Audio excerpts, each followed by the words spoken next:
So today we're digging in deeper into Red Hangover by Kristen Ghodsee. This is part 1, Post-Socialist Freedoms, and chapter 2, Cucumbers. Most Bulgarians think I'm a spy. It doesn't matter that the Cold War is over, or that Bulgaria ceased to be a communist country a quarter of a century ago. It's not relevant that this small Balkan nation now belongs to NATO and the European Union, or that 2 US military bases grace its soil. Why else would I speak Bulgarian? What else explains my encyclopedic knowledge of their culture? My PhD and scholarly books are obviously just a part of my cover. I assure you that no government employs me to gather... What is this word? Clandestine? I don't know this word, sorry. Clandestine information. Okay, whatever. I assure you that no government employs me to gather clandestine information. But I did once pretend to be a spy for the sake of science, okay? Fun job. Social science anyway. This life may sound glamorous, but it isn't. As a professor at a small liberal arts college, I spend most of my days writing lectures and grading undergraduate papers. My career as a CIA agent supposedly began in 1997. I was pursuing my doctorate, and my course of study demanded that I move to another country, and I lived there for at least a year. This extended field work allowed me to master local language and specifically foreign culture. In the decade that followed, in the collapse of Berlin Wall, a lot of American PhD students were attracted to the nation of Eastern Europe. When it was time for me to choose my field work, I selected Bulgaria, at least partially because I met a charming Bulgarian law student. When US Fulbright Commission awarded me a generous grant, I left Berkeley with 2 suitcases and a new husband. Oh, such a romantic story. In the era before internet snooping and mass election surveillance, governments gathered elections by sending trained agents into the field. Oh, really? In the world of international espionage, 2 kinds of spies collect state secrets: OCs and no-Cs. Okay? It's OC and NOC. Okay? Those with official cover, the OCs, work in the embassies and consulates. These political officers and trade attaches enjoy the protection of diplomatic immunity in their true purpose in the country, if their true purpose in the country is revealed. At worst, the host nation declares the individual a person non grata, and she leaves with no repercussions. At worst. Those operating under non-official covers, NOCs, lack the necessary affiliation with diplomatic mission to qualify for immunity. These NOCs work at great risk. When caught, they face severe penalties, often deaths, for their transgressions. A plausible cover identity proves essential for NOCs, and sometimes governments create fake corporations or non-governmental organizations to insert these agents into the field. More often, they integrate it into existing structures. Bulgarians assumed I was an NOC. The immediate post-Cold War era, only this possibility explained my presence and the knowledge of their country. I spent over the decade denying this double identity until one day a jumpy druggie forced me to embrace it. Oh my god, it turns violent. I thought it was a funny story how everyone thought she was a spy, but it turns violent apparently. By 2009, my supposed cover was complete.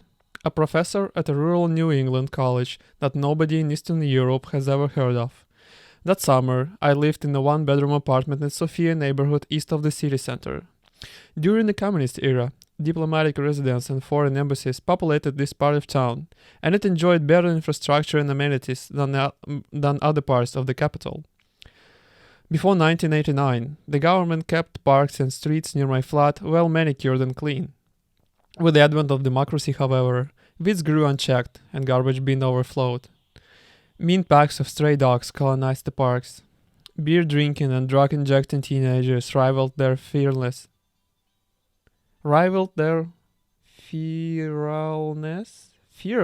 What is this word? This lost youth, the human fallout of the upheavals of the 1990s, scattered empty bottles and used needles under the jungle of gyms and swing sets. What are swing sets? Children vanished and people stayed indoors. Oh, that's pretty horrible. To travel to the city center, I walked from my flat to the entrance of the underpass in front of the King's Breakfast restaurant next to the old cinema. Oh, it's gonna be a name, god damn it. Across Tsarigradsko Chasse, I caught a minibus in front of the Hotel Pliska. Most of these communal taxis stopped in front of the Sofia University, and from there I could walk anywhere I needed to go. The Central State Archives, the National Library, the Helican bookstore. To walk to the bus stop, I took a shortcut through one of the rundown parks between a cluster of residential blocks, a path I'd used hundreds of times in the past 12 years. I kinda wanna meet a sociologist in real life. For some reason now. One Tuesday morning in July, I noticed a trash can at the far end of the park. It overflowed with what looked like the communist era archival folders, pale green and worn. Sorry. The park was empty, so I walked to the trash can and examined the folders. 8 of them crammed full of official-looking papers. Beneath the folders lay an assortment of old journals, mostly professional publications, various Bulgarian corps, 50 or so magazines about corn and tobacco, pamphlet about the wine industry, and booklet about mushroom horticulture? Wow. I learned so many new words with this book. I opened the folder on top and found the personal documents of someone named Andrei Andreev, born November 1944. Mr. Andreev had been an agricultural specialist working in the Ministry of Agriculture and Food Production.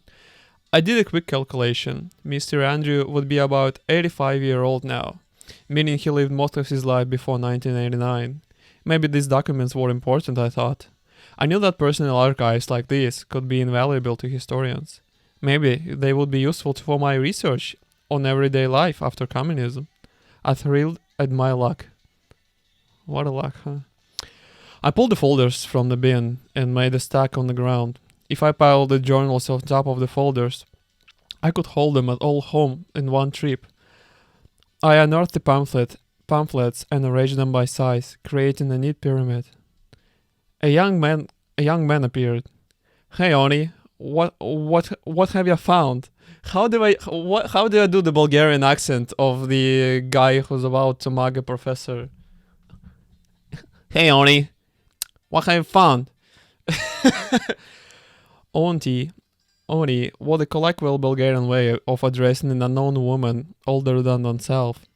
I balked at the auntie, but turned around. He examined the journals with interest. Some old papers, I said. You think they're worth something? Yeah, gonna sell them.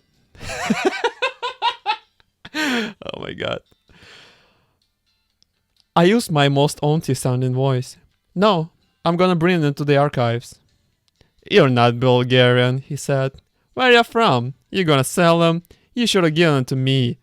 Young man gazed down at the pile.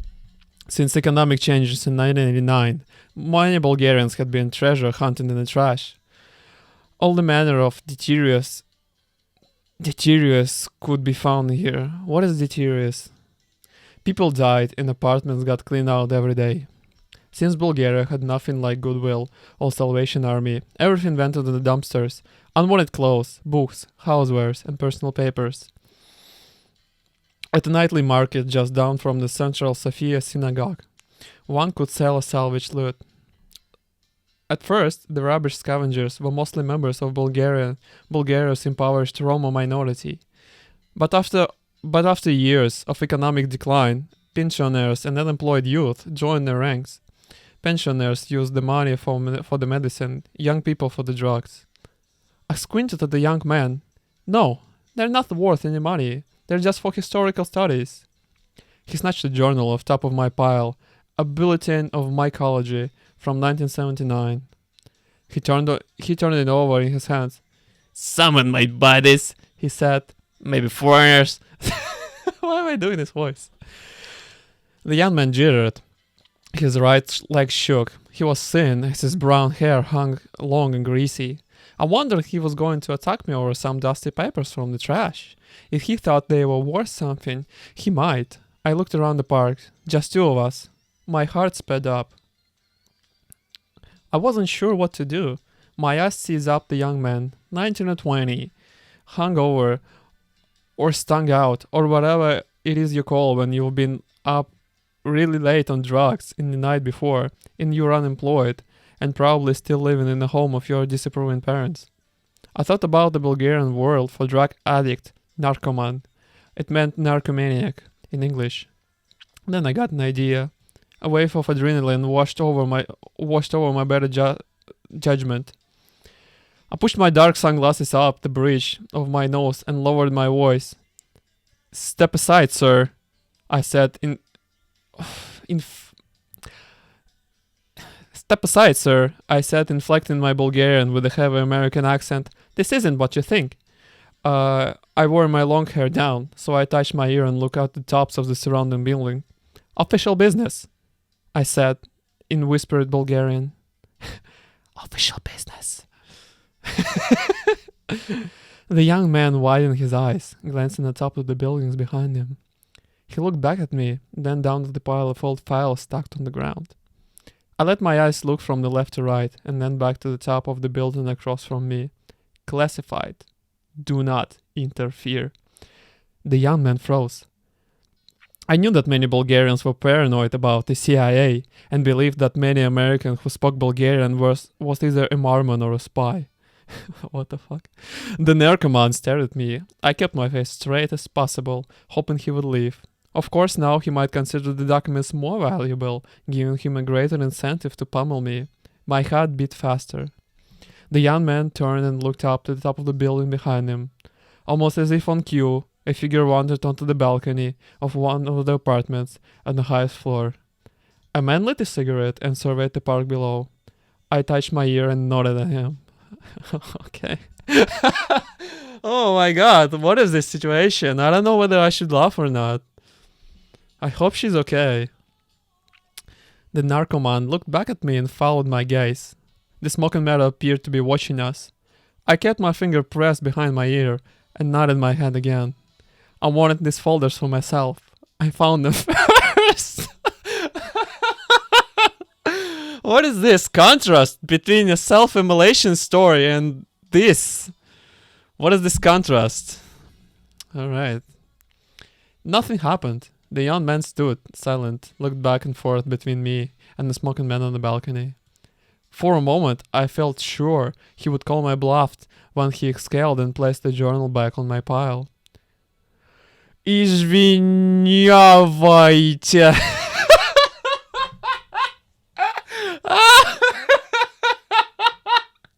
What the fuck?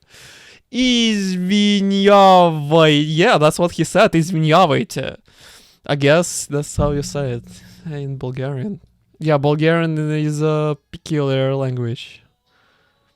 Bulgarian breaks my head, breaks my brain. I mentioned a guy named Dimitrov, whom I work with, and like his boss name is Ivan Ivanov, and they write in a weird mix of English and Bulgarian, with like occasional words that look Russian. Yeah, these guys are pretty weird. Alright, the tangent. Tangent is over. Извинявайте, he said, backing away. He addressed me formally, asking me to excuse him, the way he might ask forgiveness from the president. No more auntie for me. Thank you for your cooperation, sir. I said in English, emphasizing my R's like John Wayne. R's. Thank you for cooperation, sir. Yeah, that's more like it. My slurry R's unnerve him. Surely? My surly R's unnerved him, and he dashed out of the park. I gathered up the folders and the journals and hurried home before someone else challenged my claim. What the fuck? I was late for an appointment in town, so I stumbled back to my apartment, dumped the pile inside the door, and jumped at the first taxi that drove by. I would avoid the park for a while.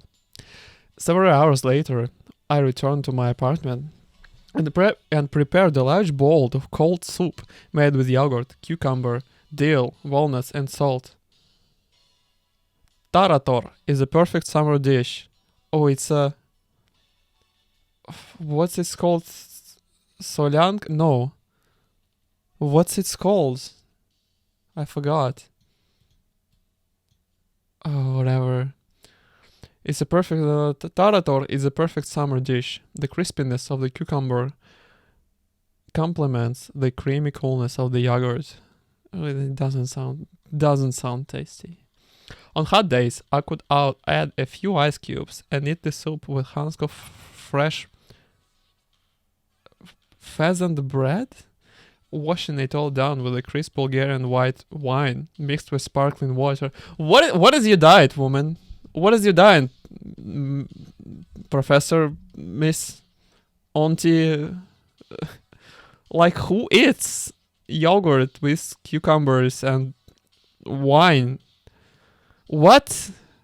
What is this meal? I transferred the documents from a floor to a low coffee table and hunkered down to examine them. Who was this mysterious Mr. Andreev? How has his papers found their way into the trash can in the park? I laughed at my ruse with the narcoman and wondering what I would do if the documents actually contained Bulgarian state secrets. I opened the first green folder marked personal dossier and found a collection of yellowing pages with the frayed edges covered with a typewritten Cyrillic text. The first document in the folder was titled Autobiography, something like a personal statement for a job. It was dated August 10, 1976. Autobiography of Andrei Andreev, a specialist working in the greenhouse sector to the crop headquarters of the Ministry of Agriculture and Food Production. I was born on November 7, 1924, in the village of Cherkovna, in the Silistra municipality. I graduated with an academic secondary school education in Silistra city, 1946. I graduated from the University of Sofia in 1954. My family consists of my spouse, Yekaterina Andreeva, born in Sofia on January 11, 1938. She graduated as an agriculture specialist in Sofia in 1960. She works as a planner in the enterprise Balkanstroy. That was easy. Balkanstroy. She's not a member of the Communist Party. My son, Ivan Andreev, born in Sofia in 1974. And his son is, 2 years old? At least, 2 years old. I come from an average village family. After I finished my higher education, I started working in an agriculture cooperative in the village of Gurmazovo as a district agronomist. In 1953, I went to work in the agriculture cooperative in Golyantsy village, in Sofia municipality. During the time of the creation of the vegetable belt around Sofia city, vegetable belt? I was appointed as a specialist in vegetable production in the agriculture cooperative in the village of Kostinbrod. In 1963, I was appointed as the chief agronomist of the same cooperative. In 1964, I was granted a leave from the cooperative and was sent to a 6-month school for the study of the English language. In 1967, I went to work in the greenhouses in Sofia as a division head of the first category. For my hard work, I have earned many moral and material awards. And for my work in the production of greenhouse crops, I was awarded a Victory Passport and Gold Badge, and later another Gold Badge of Excellence from the Ministry of the Agriculture and Food Production. I have been actively involved in politics as an agricultural specialist, working for 23 years, of which 13 years were spent working with Polish vegetable crop production, and 10 years were spent in the production of greenhouse vegetables. As a specialist, I have worked faithfully, using all my knowledge and skills to increase agricultural production. In the same file, I discovered a few character references. In 1976, Mr. Andreev applied for a top position in the Ministry of Agriculture and Food Production, a job that required foreign travel. Since most Bulgarians lived under a regime of strict travel restriction, the Bulgarian authorities would want to ensure that Andreev was not planning to defect to the West. A man named Stoyan Nedelchev, who knew Andreev during World War II, wrote the first letter. Nedelchev vouched that Andreev supported the anti-fascist resistance movement against Bulgaria's German allied monarchy. Although Andreev was not an official member of the Communist Party, Nedelchev affirmed that his old schoolmate was an honest, principled, and tenacious man who could be relied upon to serve the party and the state. Mr. Vasil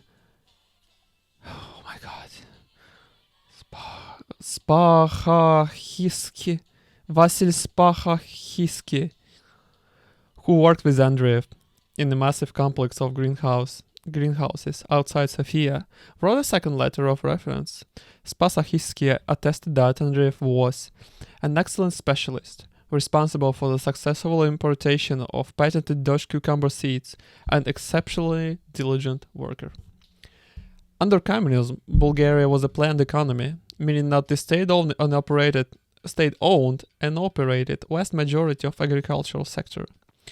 Ministry of Agriculture and Food Production coordinated with the central planners to feed the Bulgarian population. No private farmers sold produce at prices determined by the fluctuations of supply and demand. The government built huge greenhouses to keep vegetable supply constant throughout the year, and sold domestically produced vegetables at fixed, subsidized prices. Mr. Andreev oversaw the daily operation of these massive indoor vegetable farms and had earned himself a golden badge of honor for his work. I drank some of my Tarator and dug deeper into the personal file. Official approval to visit some Polish greenhouses in 1974, another permission to take a 45-day business trip to Mongolia in 1973, a sheaf of approvals for domestic business trips and annual vacations of 4 weeks each summer and 2 weeks around the Christmas holidays. Oh, that doesn't sound too bad.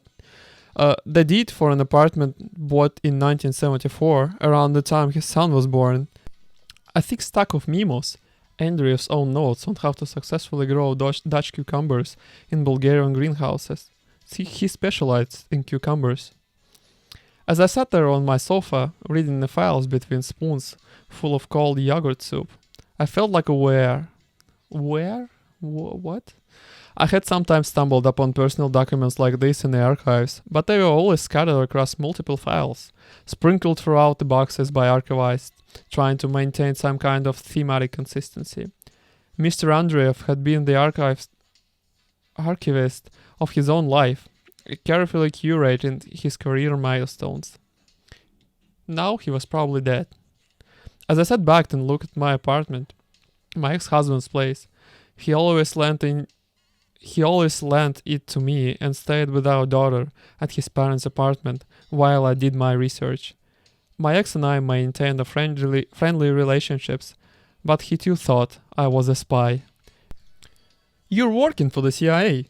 You just don't know it," he told me about a year after our divorce was final, and he'd moved back to Bulgaria. At the time, I was having problems getting long-term residency permit because the government suspected of me being being an NOC. What are you talking about? I said. I'd lived with this man for 7 years. He was the father of my child. As far as I can tell, you aren't directly employed, but you're still working for them. They just haven't told you. How can I be working for anybody if I don't know what I'm working for them? He shrugged. They probably don't want you to know. I closed Mr. Andreev's personal dossier, the smallest of the folders that I rescued from the trash can. 7 additional folders bulged with the yellow and newsprint pages, mostly official documents from the Ministry of Agriculture and Food Production. I thumbed through Andreev's handwritten ledgers recording production inputs, fertilizers, pesticides, herbicides, and outputs, tomatoes, cucumbers, corn, over various years. Andreev kept impeccable records. I put the large green folders aside and turned my attention to Andreev's collection of professional journals. I found a Russian publication about beekeeping from September 1963, and a Bulgarian magazine called Plant Protection from March of the same year. I spent an hour examining these issues of the Botanical Journal of the Soviet Academy of Scientists from July, August, and October 1963, as well as a small booklet of instructions for cultivating mushrooms from 1965. Oh, I know what kind of mushrooms these are. Handwritten marginalia surrounded the text. Perhaps the notes of a young Andreev, an architect of the Bulgaria Green Revolution. Before communism, Bulgaria's peasants manually tilled the land on the small private plots. After 1944, the government nationalized land and collectivized agriculture. Although central planning could produce spectacular inefficiencies with regard to consumer goods, the new cooperative farms increased domestic productions. Tractor brigades crisscrossed the country from co-op to co-op, mechanizing the labor-intensive work of land clearing, plowing, and harvesting. Agronomists introduced new seed varieties and chemical fertilizers. Science ruled the day, and experts like Mr. Andreev studied and implemented the latest discoveries. Between 1944 and 1999, Bulgaria's central planners surveyed the demographic changes and projected population growth, and calculated the demand for food based on assumptions about what and how much people ate. Each crop had its own plan to meet an anticipated domestic demand, with perhaps some extra productions for export. The traditional Bulgarian diet contains many vegetables, tomatoes, onions, peppers, and cucumbers from the foundation of the many popular dishes. Central planners determined the yearly need for cucumbers, and Mr. Andreev figured out how to fulfill the quota. Meeting the targets meant acquiring all of the necessary inputs, using those inputs to produce the desired output. In a centrally planned economy, procuring seeds, fertilizers, and other agricultural supplies could require Byzantine machinations. What does that mean? But from what I read in his file, Andreev always met his quotas. Tens of thousands of cucumbers grow each year. From the long handwritten columns of figures, I knew that these were original ledgers, not mimeographed? Mimeographed copies. Andreev would have been 65 years old in 1989, well past retirement age. 65, well, doesn't sound like well past retirement age. When he was still working in the ministry. Was he still working in the ministry when communism collapsed? Why had he kept these records? Perhaps Mr. Andreev retired in 1984, and he was 60 years old, the official retirement age for men in Bulgaria. On the last day of work, I imagined him clearing his office in the ministry. He must have boxed everything up, these mementos of a 40-year career, and brought them home. Perhaps he couldn't bring himself to throw them away. For over a quarter of a century, they sat in some box in the basement or under a bed. Perhaps Andreev took them out once in a while to reflect on his life's work. Or maybe he never looked at them again. Surveying the folders, I felt despondent. I guessed that Mr. Andreev had recently passed away. His wife, Ekaterina, or his son, Ivan, or maybe even a grandchild sorted through his remaining possessions. I imagined his grandchild finding a box of old files and journals. "Dad, what should we do with this?" Ivan, now about 35, would inspect the folders, ledgers of greenhouse cucumber crops yields from 1989, approvals for business trips taken in the 1970s, and letters of recommendations for a job in a People's Republic that no longer existed. "Awesome," Ivan might have said. I thought about my own daughter. What was she doing? Was she already asleep? Or was her dad letting her stay up at late and eat junk food in front of the television? Did he ever say these things about me? Would she grow up thinking that I'm a spy? I turned back to Mr. Andreev's papers and discovered a booklet in Polish, Russian, and English, with a list of every gas station in Poland from 1969. The pamphlet contained information about working hours, each station, and the types of fuel available: leaded, unleaded, and kerosene. I thumbed through a summer 1970 timetable for Jugoslavensky Aerotransport. Jesus. In the long defunct national airline of a now defunct country. Jugoslavensky, yeah. The timetable listed the schedules for flights between Yugoslavia and other countries that were no longer on the political map: Czechoslovakia, German Democratic Republic, and the Union of Soviet Socialist Republics. On July 7, 1970, there was a 1442 plane from Belgrade to Leningrad, the Soviet city now called St. Petersburg. I examined the road map of Bulgaria from 1975. Its white creases, signaling that it had been folded and refolded many times by its former owner.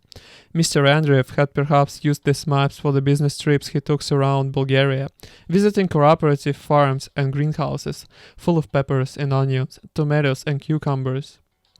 Maybe this map once guided him to the seaside with Ekaterina and Ivan for their summer holidays. On its cover, a big yellow psychedelic sun rose up above highway. Psychedelic sun. The colors vibrant and joyful, so contrary to my imagination of the drab grey life of communism. From between the pages of a current journal, I extracted a copy of a 1975 youth magazine about science and technology. On the back page, I saw a half-completed Cyrillic crossword puzzle. I also came across the 2 copies of the publication 1 Week in Sofia, a listing of all culture and education activities in the Bulgarian capital. The first issue contained entries for the week of February 14 to 20, 1977, new books and LPs, cinema times, art exhibition, activities at the Soviet Bulgarian Friendship Center, and a TV guide. At 17:50 on Valentine's Day in 1977, Mr. Andreev might have watched a show called Atlas, Budapest. At 21:55, he could have been coiled up on his sofa, watching a program called Yesterday, Today, and Tomorrow.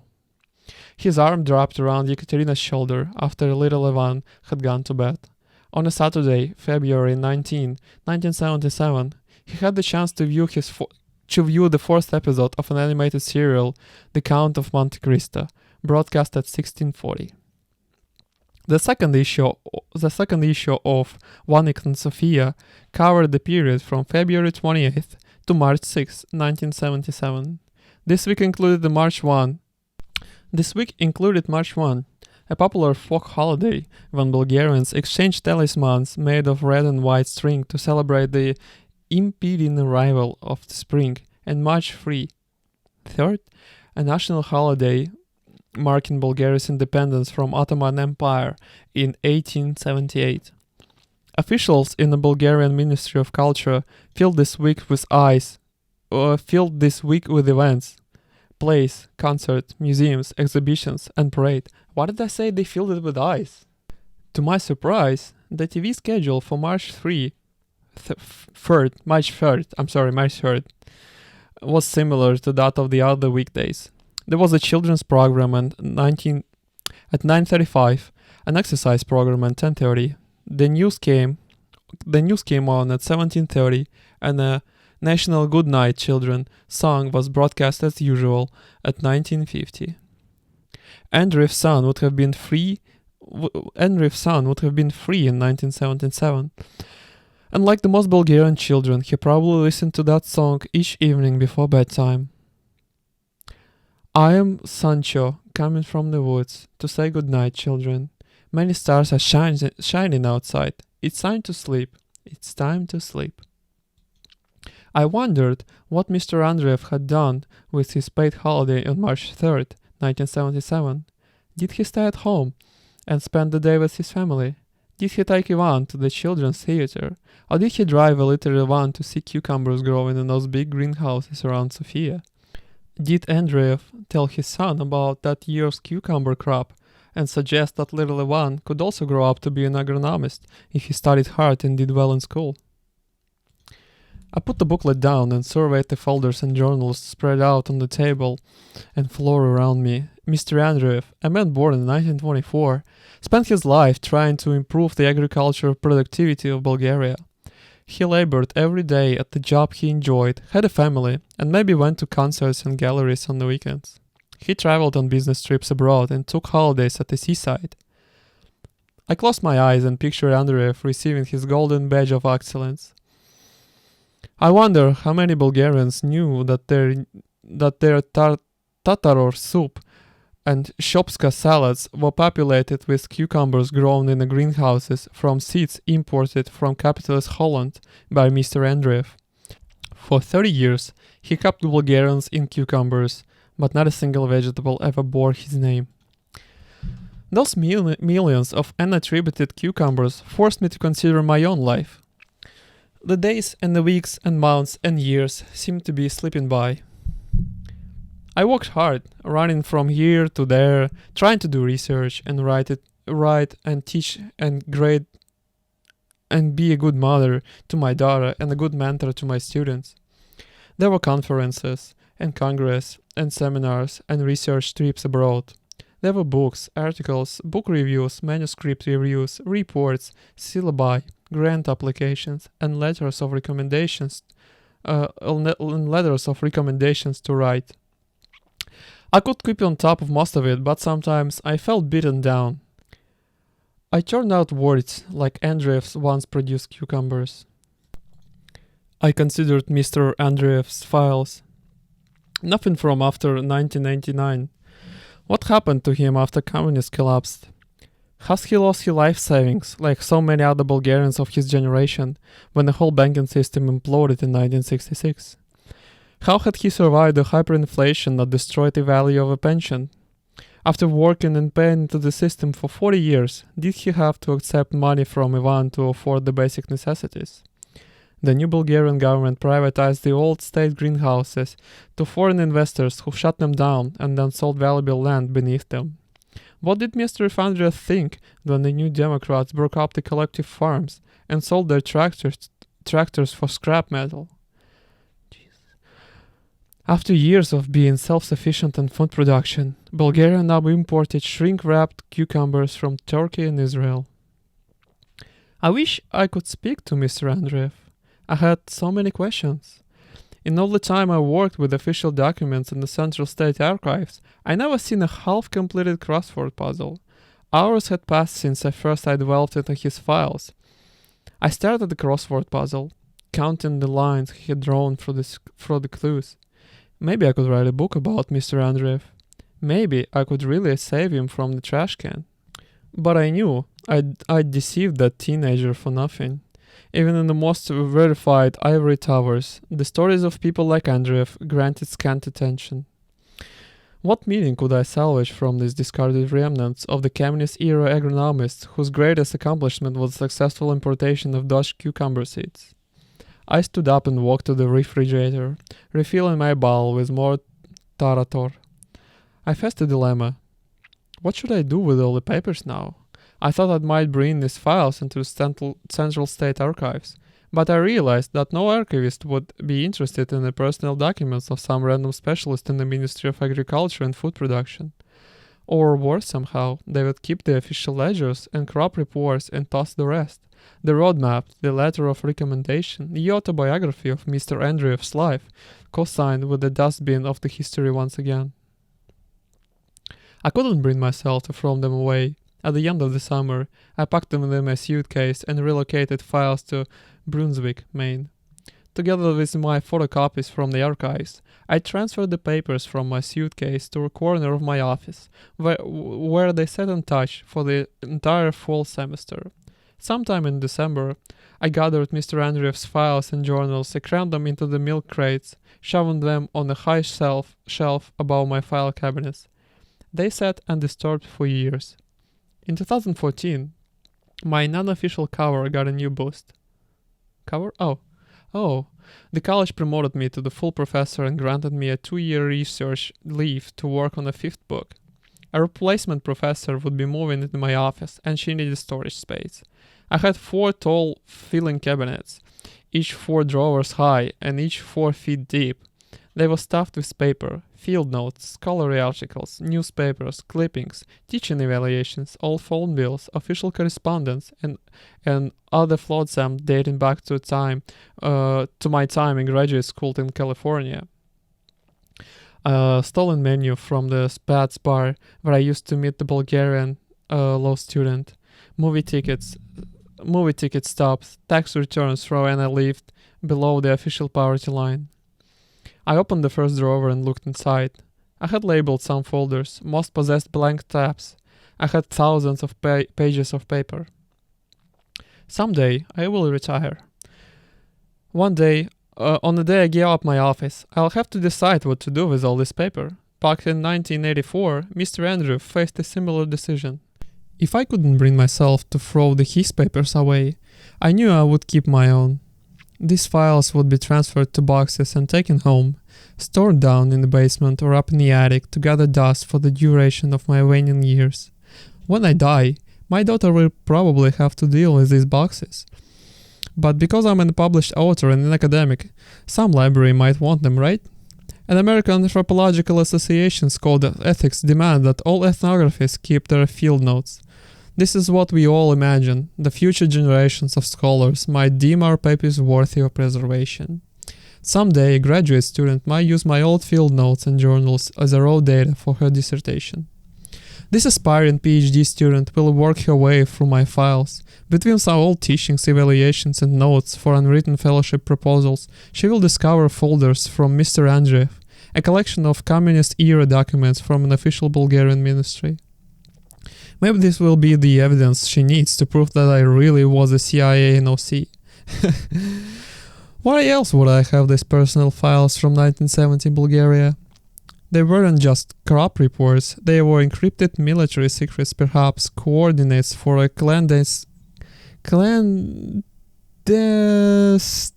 underground nuclear weapons manufacturing facility. The dissertating PhD students will suggest that Mr. Andreev was not an agronomist. He was an undercover agent involved in agriculture espionage. Oh my god. When she convinces the Bulgarian government to release Andreev's Secret Service dossier and they confirm his true employment, a web of mystery and suspicion will descend over my entire academic career. My books will be reread for information about my secret missions. Oh, you are... Okay, I am convinced now you are a spy lady. Because Andreev and I were Cold War spooks, readers will devour our biographies. Expert cryptographers might scrutinize our half-finished crossword puzzles. My grocery list will be scanned and digitally stored in a British museum. Perhaps a novelist will be inspired to write a cloak and dagger thriller about a young American woman who is initiated into an international society by a retired Bulgarian intelligence agent posing as the cucumber expert. The phallic symbolism is irresistible. Neo-Freudians will celebrate. They'll make a movie. There'll be a plastic action bot of the actress who plays me. My grandchildren will brag about me in middle school. Professor Ghodsee? A student pokes her head into my office. I know you got a class right now, but I just wanted to turn in my paper because I have a job interview this afternoon and I can't come. Oh shit. I take her paper and remember that I have 44 more of these coming in today. I grab my lecture notes. 3 pages, about 800 words. I check the time on my mobile phone. 2 minutes past the hour. It takes 7 minutes to get to my lecture hall, and only if I run. Damn, I am late for class. Again. And this is the end. I guess I should say that I'm glad that this is not as gloomy as the first. This is more of a personal story than that story of a nation, though. Yeah, I think it's a nice change of pace after what we read in the first chapter. Yes. Next chapter is called Pieces, and it will be a piece of fiction, as is the next after that one, also fiction. Apparently, Professor also is interested in fiction, writing fiction, so let's see how the fiction stacks up against the real stories. Also, I fucking hate my voice.